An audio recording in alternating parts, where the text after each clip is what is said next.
ವೀಕ್ಷಕರೇ, ದಾವಣಗೆರೆ ದಕ್ಷಿಣದಲ್ಲಿ ಬಿಸಿಲಿಗಿಂತ ಚುನಾವಣೆ ಕಾವು ಜಾಸ್ತಿ ಇದೆ. ಕಾಂಗ್ರೆಸ್ ನಾಯಕರು, ಬಿಜೆಪಿ ನಾಯಕರು ಹಾಗೆ ಜೆಡಿಎಸ್ ಎಲ್ಲರೂ ಅಬ್ಬರದ ಪ್ರಚಾರ. ನನ್ನ ಜೊತೆ ಇವತ್ತು ಕರ್ನಾಟಕ ರಾಜ್ಯ ಸರ್ಕಾರ ಗ್ಯಾರಂಟಿ ಅನುಷ್ಠಾನ ಸಮಿತಿಯ ಉಪಾಧ್ಯಕ್ಷರಾಗಿರುವಂತಹ ಮೆಹರೂಸ್ ಖಾನ್ ಅವರಿದ್ದಾರೆ. ಅವ್ರನ್ನೇ ಮಾತಾಡ್ಸೋಣ. ಅವರು ಕೂಡ ಎಡಬಿಡದೆ ಪ್ರಚಾರದಲ್ಲಿ ತೊಡಗಿದ್ದಾರೆ. ಸರ್, ಹೇಗಿದೆ ದಾವಣಗೆರೆ ದಕ್ಷಿಣ? ಚೆನ್ನಾಗಿದೆ, ಗೆಲ್ತಾ ಇದ್ದೀವಿ. ನನ್ನ ಒಂದು ಲೆಕ್ಕಾಚಾರದ ಪ್ರಕಾರ 25,000-30,000 ಅಂತರದಿಂದ ನಾವು ಈ ಚುನಾವಣೆಯನ್ನ ದಾವಣಗೆರೆ ಸೌತಲ್ಲಿ ಗೆಲ್ತಾ ಇದ್ದೇವೆ. ನಾನು ಒಂದು 8 ದಿನದಿಂದ ಇಲ್ಲಿ ನಾನು ವಾಸವಾಗಿದ್ದೀನಿ, ಪ್ರಚಾರವನ್ನ ಮಾಡ್ತಾ ಇದ್ದೀನಿ, ಪಕ್ಷದ ಕೆಲಸವನ್ನ ಮಾಡ್ತಾ ಇದ್ದೀನಿ. ಹಲವಾರು ಜಾತಿಗಳ, ಹಲವಾರು ಸಂಘ ಸಂಸ್ಥೆಗಳ ಮತ್ತು ಎಲ್ಲ ವರ್ಗದ ಜನರಿಗೆ ನಾನು ಭೇಟಿಯನ್ನ ಮಾಡ್ತಾ ಇದ್ದೀನಿ. ಅವರೊಟ್ಟಿಗೆ ನಾನು ಮಾತಾಡ್ತಾ ಇದ್ದೀನಿ. ಎಲ್ಲರಿಗೂ ಒಂದು ಒಳ್ಳೆಯ ಹುಮ್ಮಸ್ಸಿದೆ. ಇದೊಂದು ವಿಶೇಷವಾದ ಚುನಾವಣೆ. ಯಾಕಂದ್ರೆ ನಮ್ಮ ಹಿರಿಯರಾದ ಶಾಮನೂರು ಶಿವಶಂಕರಪ್ಪನವರು ನಿಧನದ ನಂತರ ಬಂದಿರತಕ್ಕಂಥ ಈ ಚುನಾವಣೆ. ಅವರ ಮೇಲೆ ಕೂಡ ಇಲ್ಲಿಯ ಎಲ್ಲ ಮತದಾರರ ಒಂದು ರೀತಿಯ ಒಂದು ಒಲವು ಇದೆ. ಅವರು ಮಾಡಿರ್ತಕ್ಕಂತಹ ಕೆಲಸಗಳು ಮತ್ತು ಅಭಿವೃದ್ಧಿ ಕೆಲಸಗಳು ಇದೆಲ್ಲ ಸೇರಿ, ಮತ್ತೆ ನಮ್ಮ ಪಕ್ಷದ ಎಲ್ಲ ನಾಯಕರು, ಮಂತ್ರಿಗಳಿಂದ ಹಿಡಿದು ಒಂದು ಸಾಮಾನ್ಯ ಕಾರ್ಯಕರ್ತ ಕೂಡ ಇಲ್ಲಿ ಈ ಚುನಾವಣೆ ಕೆಲಸ ಮಾಡ್ತಾ ಇದೀವಿ. ನಾವು ಗೆಲ್ತೀವಿ. ಸರ್, ಮುಖ್ಯವಾಗಿ ಬೀಂಗೆ ಅಲ್ಪಸಂಖ್ಯಾತರು ಈ ಚುನಾವಣೆಯಲ್ಲಿ ಅತಿ ಹೆಚ್ಚು ಚರ್ಚೆ ನಡೀತಿರೋದು, ನಮ್ಗೆ ಅಲ್ಪಸಂಖ್ಯಾತರ ಮತನೇ ಬೇಡ, ಅಲ್ಪಸಂಖ್ಯಾತರು ಪಾಕಿಸ್ತಾನಕ್ಕೆ ಹೋಗ್ಬೇಕಂತ ಬಿಜೆಪಿಗರು ಈ ಸಲ ಅಲ್ಪಸಂಖ್ಯಾತ ಮತದ ಮೇಲೆ ಡಿಪೆಂಡ್ ಆಗ್ತಿದ್ದಾರೆ ಅನ್ನೋ ಚರ್ಚೆ ಆಗ್ತಾ ಇದೆ. ಇಂಥ ದುರ್ಗತಿ ಯಾಕೆ ಬಂತು ಬಿಜೆಪಿ? ಅದೇ, ಬೇರೆ ಸಂದರ್ಭದಲ್ಲಿ ಅಲ್ಪಸಂಖ್ಯಾತರು ಪಾಕಿಸ್ತಾನಕ್ಕೆ ಹೋಗ್ಬೇಕು, ಅಲ್ಪಸಂಖ್ಯಾತರ ಮೇಲೆ ವಿವಿಧ ರೀತಿಯ ದೌರ್ಜನ್ಯಗಳನ್ನ ಆಗ್ತಕ್ಕಂತಹ ಸಂದರ್ಭದಲ್ಲಿ ಸಮರ್ಥಿಸ್ತಕ್ಕಂತಹ ಬಿಜೆಪಿ ಇವತ್ತು ಇಲ್ಲಿ ಅಲ್ಪಸಂಖ್ಯಾತರ ಓಟುಗಳು ವಿಭಜನೆ ಆಗ್ತದೆ, ಇದನ್ನ ನಾವು ಲಾಭ ಪಡಿಬೇಕು ಅಂತ ಯೋಚನೆ ಮಾಡ್ಕೊಂಡಿದ್ದಾರೆ. ಇದು ಯಾವುದೇ ಕಾರಣದಿಂದ ಆಗಲ್ಲ. ಎಲ್ಲ ನಮ್ಮ ರಾಜ್ಯದ ಎಲ್ಲ ಕಿರಿಯ ಅಲ್ಪಸಂಖ್ಯಾತ ನಾಯಕರು ಇವತ್ತು ದಾವಣಗೆರೆ ಸೌತಲ್ಲಿ ನಾವು ಕೆಲಸ ಮಾಡ್ತಾ ಇದ್ದೀವಿ. ಪ್ರತಿ ಮನೆಗೆ ಹೋಗ್ತಾ ಇದ್ದೀವಿ, ಪ್ರತಿ ಸಂಘ ಸಂಸ್ಥೆಗೆ ನಾವು ಹೋಗಿ ಮಾತಾಡ್ತಾ ಇದ್ದೀವಿ.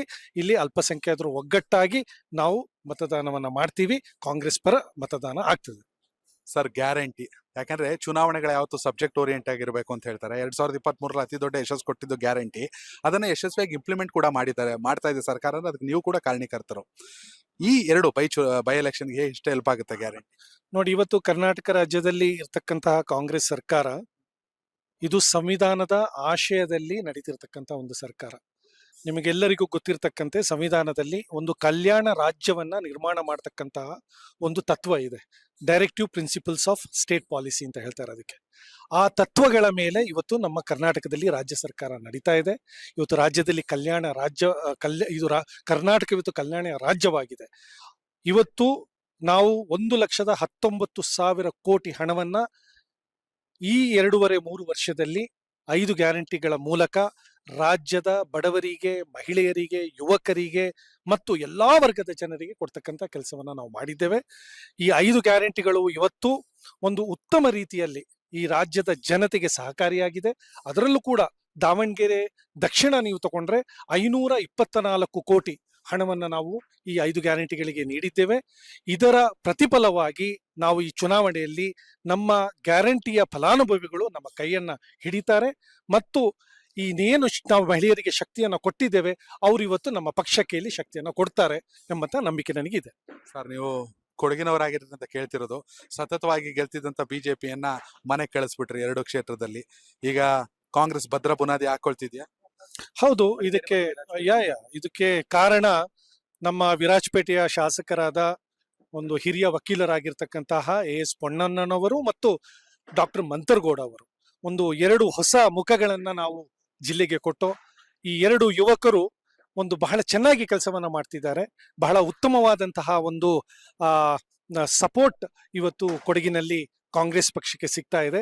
ಈ 2 ಶಾಸಕರ ಮೂಲಕ ಇವತ್ತು ನಾವು ಕೊಡಗಿನಲ್ಲಿ ಕಾಂಗ್ರೆಸ್ ಪಕ್ಷ ದಿನದಿಂದ ದಿನಕ್ಕೆ ಬಲಿಷ್ಠವಾಗ್ತಾ ಇದೆ. Thank you so much sir, ಈ ಬಿಸಿ ಶೆಡ್ಯೂಲ್ ಅಲ್ಲಿ ನಮಗೆ ಟೈಮ್ ಕೊಟ್ರಿ. ವೀಕ್ಷಕರೇ, ನೀವು ಕೂಡ ವಿಡಿಯೋ ನೋಡ್ತಾ ಇರೋ ದಯವಿಟ್ಟು ಕಾಮೆಂಟ್ ಮೂಲಕ ತಿಳಿಸಿ, ದಾವಣಗೆರೆ ದಕ್ಷಿಣ ಮತ್ತು ಬಾಗಲಕೋಟೆ ಯಾರು ಶಾಸಕರಾಗಬೇಕು ಅಂತ. ಧನ್ಯವಾದಗಳು. ಕನೆಕ್ಟ್ ಕರ್ನಾಟಕ, ಇದು ನಿಮ್ಮ ನೆಟ್ವರ್ಕ್.